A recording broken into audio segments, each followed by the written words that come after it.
yang akan disampaikan oleh Bapak Gembala dengan tema Hidup Bermanfaat.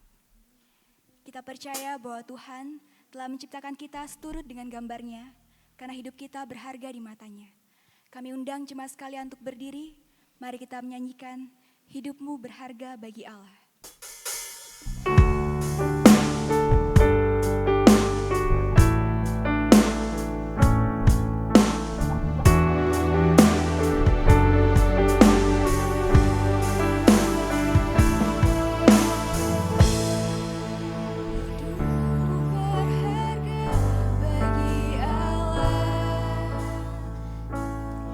Tiada yang tak berkenan di hadapan-Nya.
Kami mengucap syukur Tuhan, karena kami yang hina telah Kau jadikan berharga di mata Tuhan. Terpujilah namamu untuk kasih setiamu yang tak berkesudahan. Dan saatnya kami tidak belajar firman-Mu, persiapkan tubuh jiwa roh kami. Anugerahkan kami roh hikmat dan wahyu untuk mengerti memahami. Ketika kami membaca firman-Mu bahkan ketika dibentangkannya. Agar kehidupan iman kami semakin hari, semakin berakar kuat, bertumbuh sehat dan berbuah lebat bagi kemuliaan nama Tuhan. Terima kasih berkati hamba-Mu yang membentangkannya. Urapi agar setiap berita firman Tuhan boleh menyehatkan kehidupan kami di dalam mengikut Tuhan. Dalam nama Yesus, kami percayakan pemberitaan firman Tuhan ini di bawah pengurapan kuasa Roh Kudus. Haleluya. Amin. Kita tetap berdiri, kita akan belajar firman Tuhan pada hari ini di minggu yang keempat.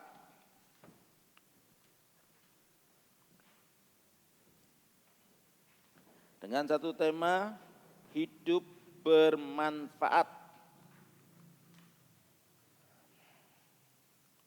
Kita akan membaca bergantian firman Tuhan ini dari kitab 1 Yohanes pasal yang ke-4 ayat yang ke-15 sampai yang ke-21. Kita akan baca bertanggapan sampai selesai. Demikian bunyi firman Tuhan. Barang siapa mengaku bahwa Yesus adalah anak Allah, Allah tetap berada di dalam dia dan dia di dalam Allah. Silakan.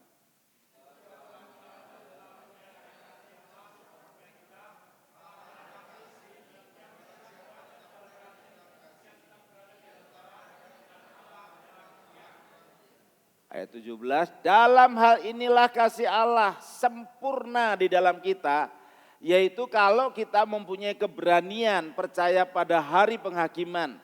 Karena sama seperti Dia, kita juga ada di dalam dunia.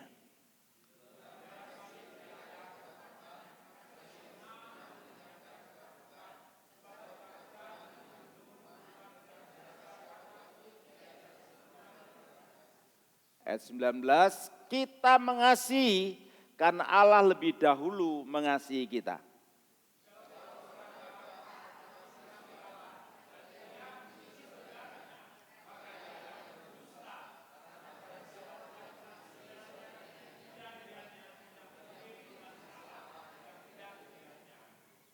Dua, tiga. Dan perintah ini kita terima dari Dia. Barang siapa mengasihi Allah, ia harus juga mengasihi saudaranya. Amin. Silakan duduk. Hidup bermanfaat. Setelah 3 minggu ke belakang kita lewati sampai hari ini, ya 4 minggu ke belakang. Sampai hari ini, di mana minggu pertama kita sudah belajar tentang teamwork atau kerja tim atau kerjasama, ya. Dan puji Tuhan seluruh rangkaian acara berkat kerjasama yang baik boleh berjalan dengan baik. Baik dari persiapan peresmian sampai sidang tahunan. Diberkati luar biasa oleh Tuhan. Bahkan gereja Tuhan di tempat ini banjir dengan satu pujian. Dari berbagai hamba Tuhan maupun para diaken yang hadir dalam sidang tahunan. Yang kedua temanya adalah saling membangun. Di mana memang untuk membuat tim kerja yang baik itu dibutuhkan kehidupan saling membangun. Apapun alasannya, bagaimanapun kondisinya. Pernah saya katakan bahwa membangun itu sama dengan menegur. Menegur itu ada 2 hal. Kalau tidak tersandung ya tersanjung. Ya. Sebab itu saling membangun adalah satu tugas yang harus tetap kita kerjakan. Karena apapun alasannya, cermin kehidupan kita adalah orang lain. Ya. Dan orang lain cerminnya adalah kita. Sehingga saling melihat. Tapi cermin rias, ya itu beda lagi ceritanya. Gitu ya. Sebab itulah saling membangun dibutuhkan dalam kehidupan kita sebagai anak-anak Tuhan. Ketika kita memiliki kehidupan yang saling membangun, maka dipastikan jemaat Tuhan akan bertumbuh dewasa di dalam Tuhan. Ya, karena dia dewasa, maka pada hari ini itu temanya adalah hidup bermanfaat. Dalam kitab 1 Yohanes surat Yohanes, ya, yang ditulis oleh Rasul Yohanes juga, di mana kitab ini itu ditulis oleh Yohanes atau Rasul Yohanes pada tahun 85 sampai tahun 95 sesudah Masehi atau sudah Kristus. Itu artinya kitab 1 Yohanes ini membutuhkan waktu 10 tahun untuk menyelesaikannya, untuk ditulisnya. Tempatnya di Efesus, temanya adalah kebenaran persekutuan yang hidup dengan Tuhan. Hanya 5 pasal, 105 ayat dan 2523 kata. Ya. Sedangkan kata kuncinya adalah persekutuan. Ya.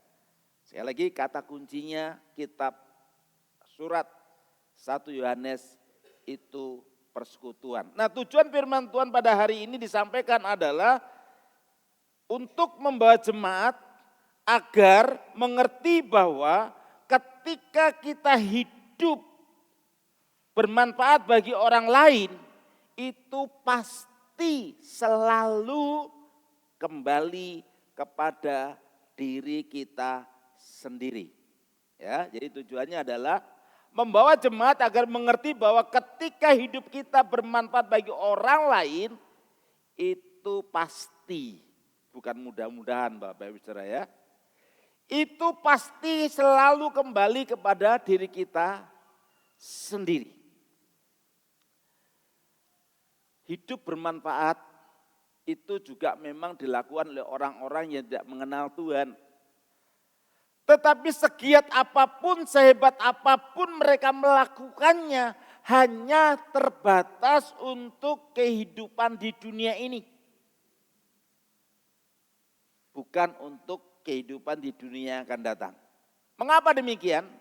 Karena mereka tidak memiliki kepastian keselamatan. Karena mereka tidak memiliki juru selamat. Sehingga kalau mereka berbuat baik, konsepnya adalah supaya selamat. Tetapi saya dan saudara ketika kita berbuat baik bukan untuk selamat. Tetapi sebagai ungkapan rasa syukur kita. Karena Tuhan sudah menyelamatkan saya dan saudara. Sehingga ketika kita memiliki kehidupan yang bermanfaat bagi orang lain, itu dampaknya untuk kehidupan di dunia ini, juga untuk kehidupan di dunia yang akan datang. Ya, jadi kalau kita memiliki kepribadian yang bermanfaat bagi orang lain, ya seperti hari ini contohnya, saya bermanfaat bagi Bapak Ibu Saudara karena saya memberitakan firman Tuhan buat Bapak Ibu Saudara. Dan ketika saya melakukan ini saudara, saya sudah memberikan yang terbaik. Saya pernah katakan bukan, apa yang diberikan jemaat ke hamba Tuhan, itu nilainya hanya 24 jam selesai.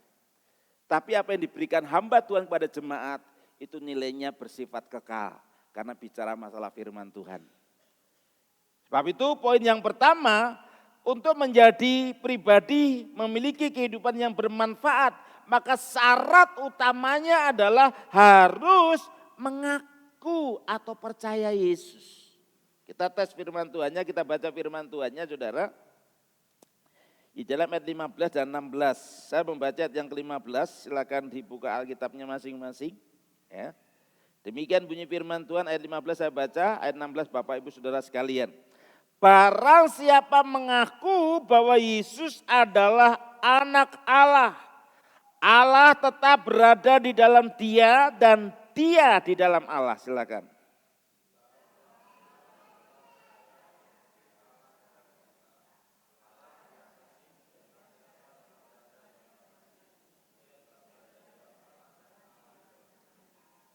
Saya baca secara utuh. Barang siapa mengaku bahwa Yesus adalah anak Allah, Allah tetap berada di dalam dia dan dia di dalam Allah. Kita telah mengenal dan telah percaya akan kasih Allah kepada kita. Allah adalah kasih dan barang siapa tetap berada di dalam Allah, di dalam kasih, ia tetap berada di dalam Allah dan Allah di dalam dia. Sebab itulah poin yang pertama ini untuk menjadi pribadi memiliki kehidupan yang bermanfaat, dia harus mengaku Yesus sebagai Tuhan. Alkitab katakan rentetannya atau runutannya dalam pembacaan kita hari ini adalah Allah tetap di dalam dia dan dia di dalam Allah. Kita telah mengenal dan percaya kasih Allah, bahwa Allah adalah kasih. Barang siapa tetap berada di dalam kasih, ia tetap berada di dalam Allah dan Allah di dalam dia. Artinya apa, saudara? Kita mengasihi karena Allah telah mengasihi kita. Kalau kita mengasihi, kita tetap berada di dalam Allah dan Allah di dalam kita. Itu artinya apapun yang kita kerjakan itu berdampak kekal. Baik untuk kehidupan ini maupun untuk kehidupan di dunia yang akan datang. Ya. Nah, saya mengutip perkataan Hengki Kumayandi. Ini di Facebook ada. Ya. Dia katakan apa? Kita tidak pernah tahu berapa lama umur kita di dunia ini. Selagi sehat harus banyak yang kita lakukan dan bermanfaat bagi orang lain. Walaupun dia tidak seiman, saudara. Ya, dia seorang penulis buku, tetapi pikirannya brilian sekali. Karena apa? Kita tidak pernah tahu berapa lama umur kita di dunia ini. Selagi sehat harus banyak yang kita lakukan dan bermanfaat bagi orang lain. Artinya apa? Hengki Kumayande ini begitu sangat menyadari bahwa hidup itu terbatas. Sama seperti es batu.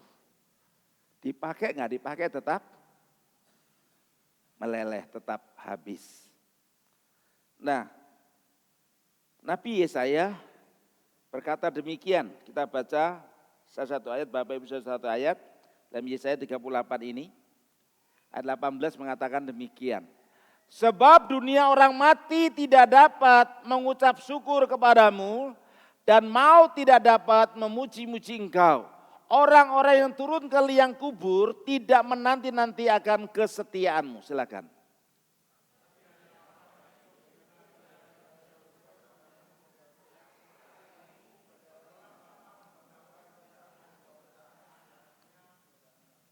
Amin. Yesaya memberi tahu saudara-saudara bahwa dengan sangat jelas sebab dunia orang mati tidak dapat mengucap syukur kepadamu. Dunia orang mati di sana tidak ada lagi ibadah. Di dunia orang mati tidak ada lagi pekerjaan. Di dunia orang mati sudah tertutup, sudah tutup buku gitu ya. Makanya kekristenan tidak pernah mendoakan orang mati. Yang kita doakan adalah orang-orang yang masih hidup agar bertobat. Yang tidak setia menjadi setia. Yang setia semakin setia dan yang tidak percaya menjadi percaya. Itu yang tertulis dalam kitab Injil Yohanes pasal 17. Doa Yesus untuk murid-muridnya. Yesus memberi pengajaran buat kita. Agar kita mendoakan murid-muridnya, mendoakan orang lain. Agar menjadi satu di dalam kehidupan iman. Percaya kepada Yesus. Itulah sebabnya di dunia orang mati tidak ada lagi pekerjaan yang dapat kita kerjakan. Hanya selama kita masih hidup. Dan Rasul Paulus katakan demikian saudara, kita membacanya. Dalam kitab Efesus pasal yang kelima ayat 15 sampai 16. Saya baca 15. Karena itu perhatikanlah dengan seksama bagaimana kamu hidup. Janganlah seperti orang bebal tetapi seperti orang arif. Silakan.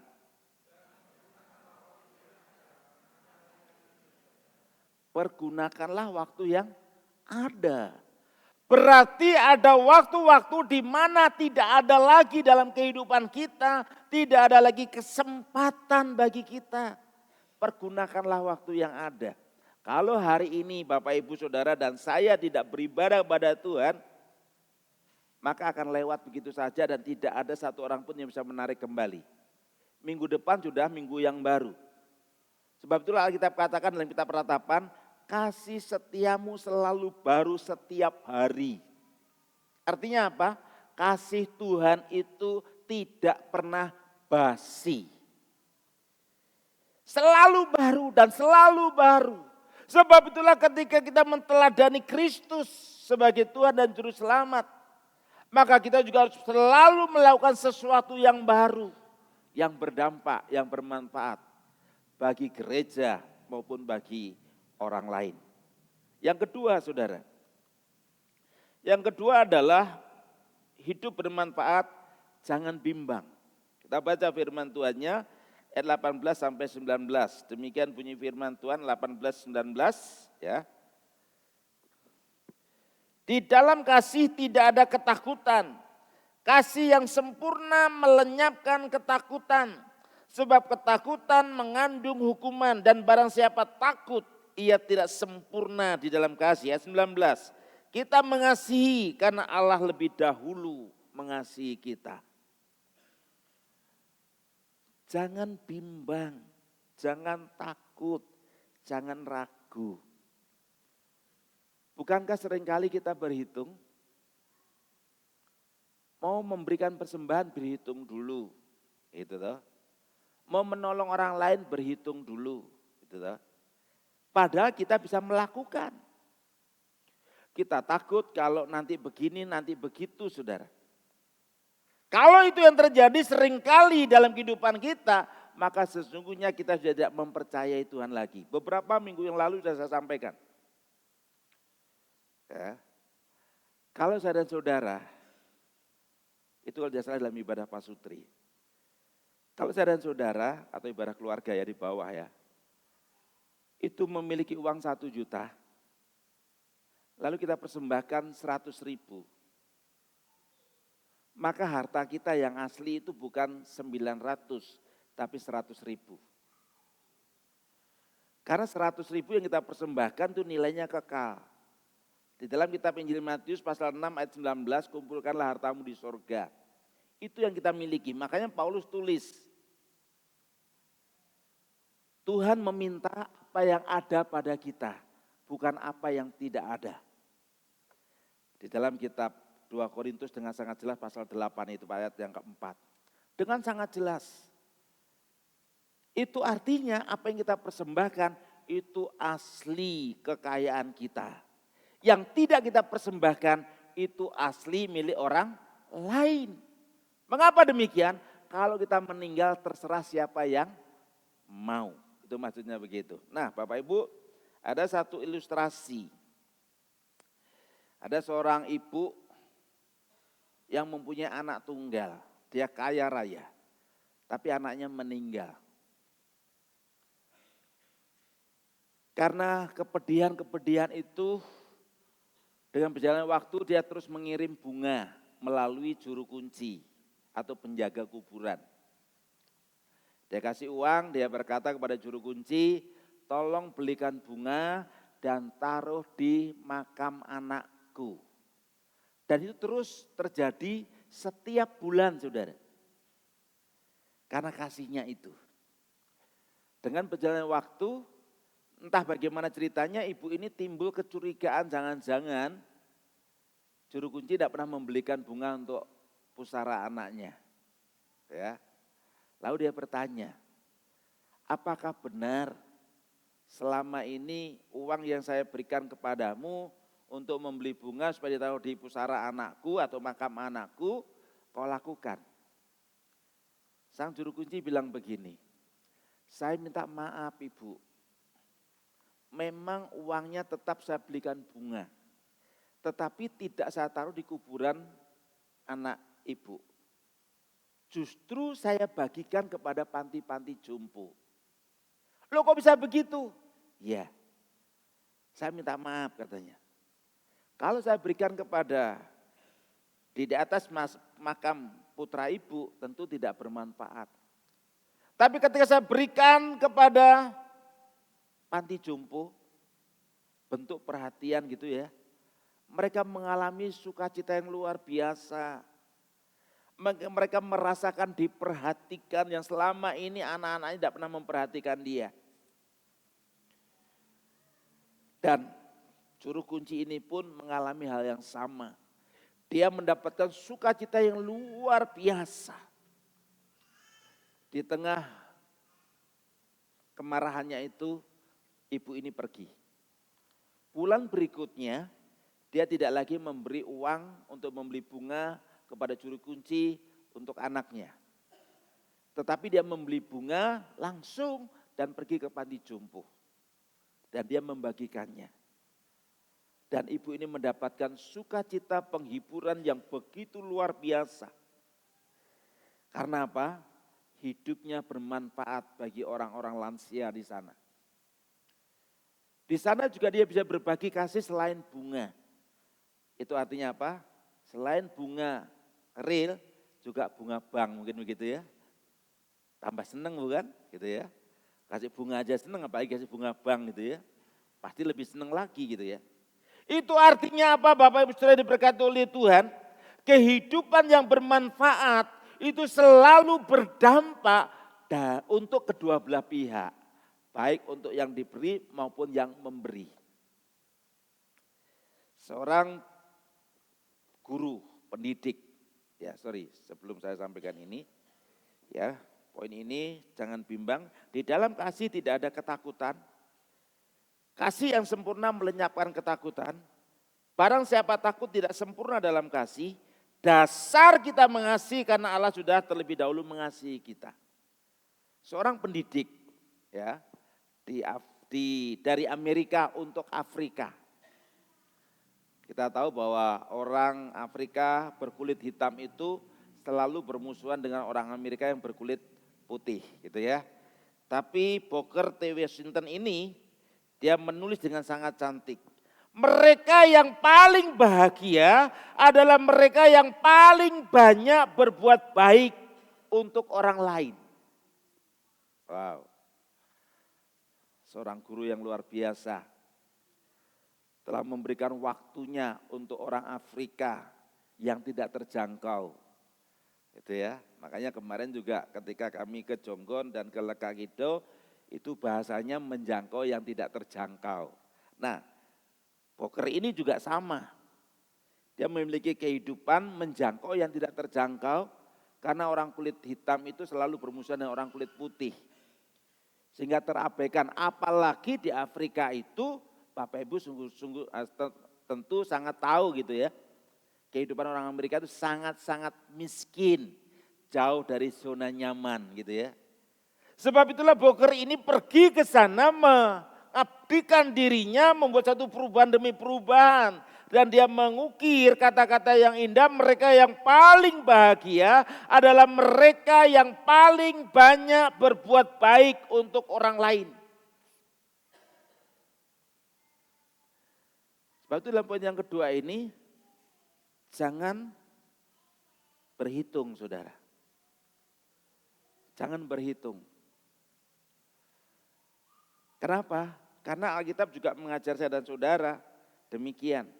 Siapa menaruh belas kasihan kepada orang yang lemah, memiutangi Tuhan yang akan membalas perbuatannya itu.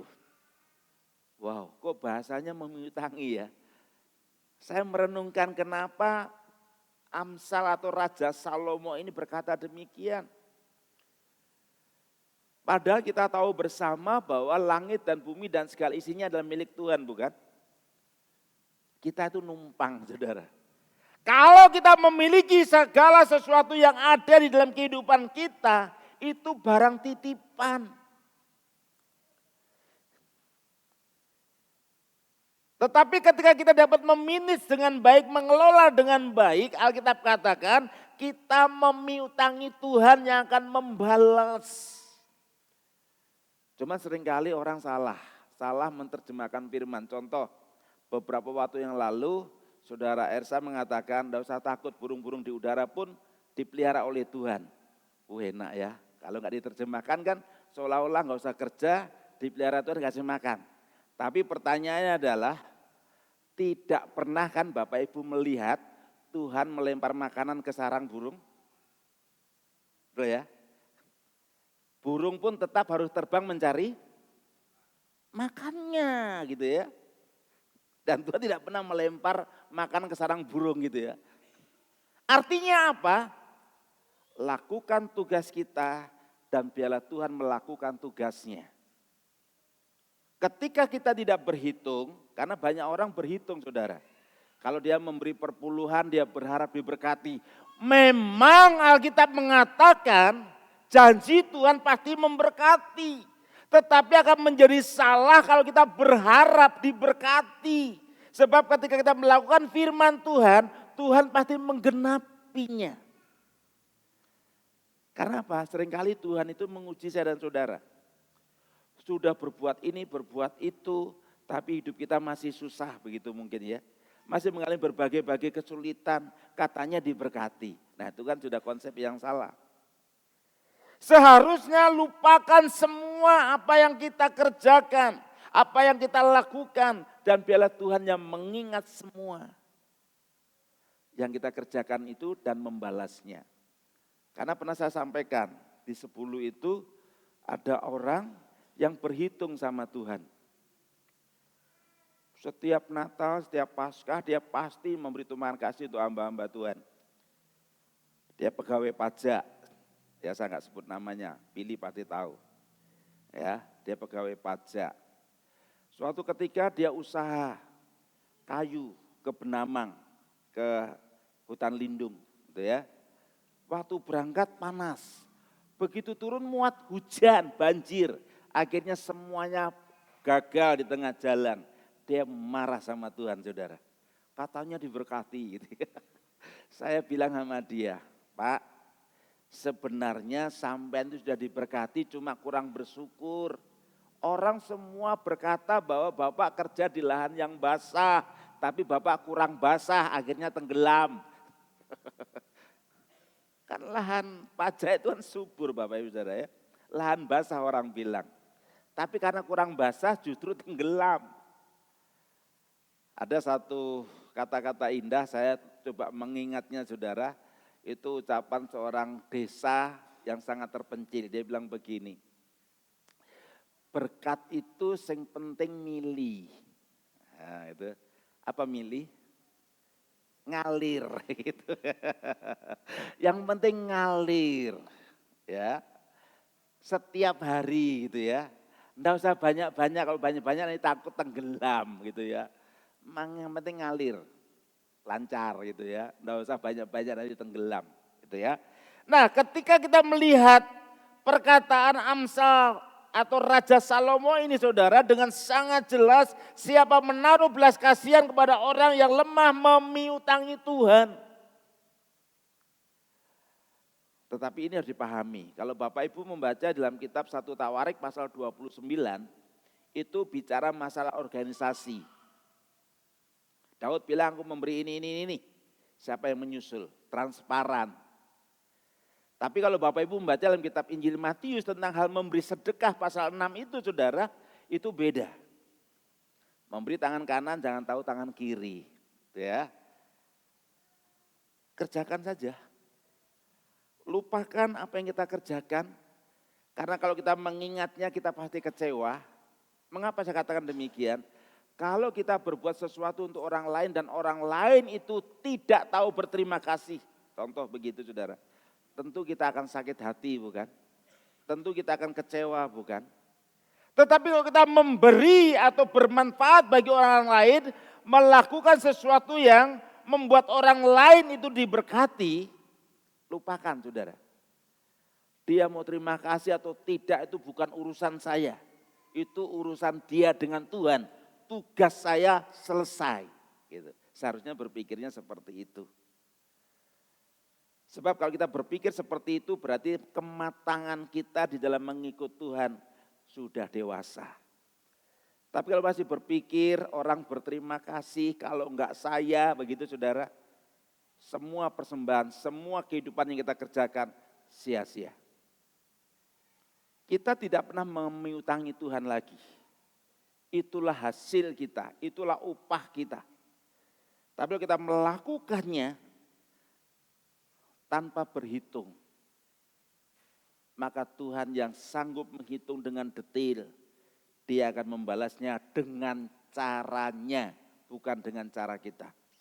Yang ketiga saudara, yaitu mengasihi Allah.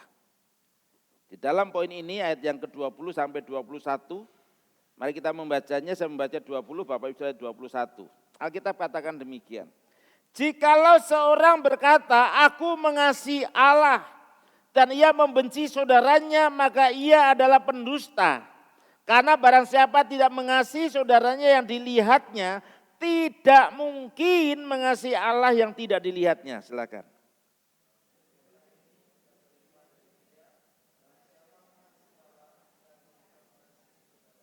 Saya baca secara utuh. Jikalau seorang berkata aku mengasihi Allah dan ia membenci saudaranya, maka ia adalah pendusta. Karena barang siapa tidak mengasihi saudaranya yang dilihatnya, tidak mungkin mengasihi Allah yang tidak dilihatnya. Dan perintah ini kita terima dari Dia, barang siapa mengasihi Allah, ia harus juga mengasihi saudaranya. Di dalam poin ini kita melihat beberapa kebenaran firman Tuhan. Yang pertama adalah mengasihi Allah tapi membenci saudaranya. Itu artinya membohongi diri sendiri atau pendusta. Bentuk nyata mengasihi Allah adalah mengasihi sesama. Mengasihi sesama bukan pilihan tapi keharusan. Saya yakin Bapak Ibu Saudara, itu juga tidak suka kalau bergaul dengan orang pembohong atau pendusta. Saya yakin tidak ada yang mau bergaul, apalagi Tuhan. Itu artinya saya dan saudara hidup di dalam gatot, gagal total. Ya. Gagal total. Karena apa? Kita sudah menipu diri kita sendiri. Sebab itu dalam poin yang kedua jangan berhitung tadi saudara. Sudah lakukan saja. Kan kita sudah mengenal firman. Minggu lalu Pak Ari sudah menyampaikan satu kesaksian pujian. Oleh karena kemurahan Tuhan ku ada sampai hari ini. Oleh karena kebaikan Tuhan janjimu terjadi bagiku. Jadi janji Tuhan pasti terjadi saudara. Saya mengatakan ini karena sudah mengalami itu, menikmati itu, hidup di dalamnya. Makanya minggu depan temanya itu El Roi. Gitu ya. Jadi minggu depan kita akan merenungkan satu tema El Roi. Aku melihat Tuhan yang melihat aku. Ketika kita berpikir seperti itu tentu saja hidup bermanfaat bukanlah hal yang sulit untuk dikerjakan. Karena kita sudah melihat Tuhan. Nah, di dalam poin ini saudara, saya mengutip seorang ilmuwan Jerman, ya, Johann W. von Goethe. Ya. Untuk apa hidupku, ya, jika aku tidak lagi berguna untuk orang lain? Ya, ini seorang ilmuwan atau filsuf Jerman. Dia berkata dengan sangat jelas, untuk apa hidupku? Jika aku tidak lagi berguna untuk orang lain. Tidak ada nilainya saudara. Nah ketika kita melihat perkataan Aristoteles, dia bilang begini saudara. Hidup yang berhasil adalah hidup yang bermanfaat bagi orang lain. Artinya apa? Kita berhasil jadi pejabat, mungkin jadi presiden. Kita punya kekayaan yang berlimpah mungkin seperti itu. Status sosial kita sangat luar biasa. Tetapi ketika kita tidak bermanfaat bagi orang lain, itulah kegagalan total. Makanya saya katakan apa? Hidup yang berhasil adalah hidup yang bermanfaat bagi orang lain. Masih ingat Aristoteles itu siapa? Dia anak muridnya Plato. Plato anak murid siapa? Sokrates, harus ingat tuh ya. Jadi dari Sokrates melahirkan Plato, dari Plato melahirkan Aristoteles gitu ya. Bukan teles, tapi teles bacanya ya. Nah Bapak Ibu sudah diberkati oleh Tuhan, hidup bermanfaat. Sekali lagi saya mau katakan pada malam hari ini adalah, itu hanya betul-betul bermanfaat kalau kita hidup di dalam Tuhan. betul-betul bermanfaat kalau kita melakukannya sesuai dengan firman Tuhan. Bukan dengan cara kita, tapi dengan caranya Tuhan. Caranya apa? Melupakan semua apa yang kita lakukan. Dan mempercayakan kepada Tuhan yang mengingat semua yang kita lakukan. Dan dialah yang akan membalasnya. Sebab itulah kalimat kuncinya pada malam hari ini adalah menjadikan hidup bermanfaat. Bukan pilihan, tapi keharusan. Karena itu adalah perintah Tuhan. Perintah Tuhan atau perintah manusia Bapak Ibu Saudara ya? Atau perintah pendeta gitu? Tidak. Ya, dengan sangat jelas tadi di dalam pembacaan kita ayat 21 dengan sangat jelas saya kutip demikian lagi. Dan perintah ini kita terima dari Dia, barang siapa mengasihi Allah, ia harus juga mengasihi saudaranya. Sebab itu kalimat kuncinya, menjadikan hidup bermanfaat bukan pilihan, tapi keharusan. Karena itu adalah perintah Tuhan. Kita berdoa. Guru Injil Eprianto berdoa untuk kita.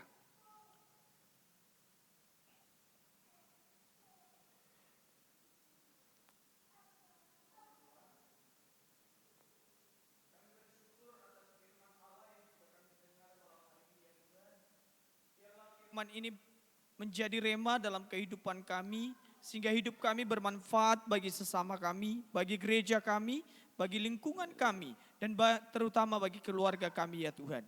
Terima kasih buat firman ini mengingatkan kami bahwa kami harus mewujudkan kasih itu nyata dalam kehidupan kami sehari-hari. Ajarlah kami untuk terus melihat kebaikan-kebaikan Tuhan. Ajarkanlah kami Tuhan untuk kaki kami melangkah bermanfaat bagi orang lain. Dan kami juga bersyukur ya Tuhan karena Tuhan mengizinkan firman ini merema dalam kehidupan kami melalui hamba-Mu. Berkati hamba-Mu yang menyampaikannya. Berkati pengembalaannya di tempat ini. Berkati keluarganya. Apapun yang direncanakan, apapun yang menjadi cita-cita dalam pengembalaan di tempat ini. Biarlah semuanya hanya untuk kemuliaan nama Tuhan. Terima kasih Bapa yang baik. Di dalam nama Yesus Kristus kami berdoa dan bersyukur. Haleluya. Amin. Terima kasih Tuhan berkati, saya kembalikan kepada pemimpin acara.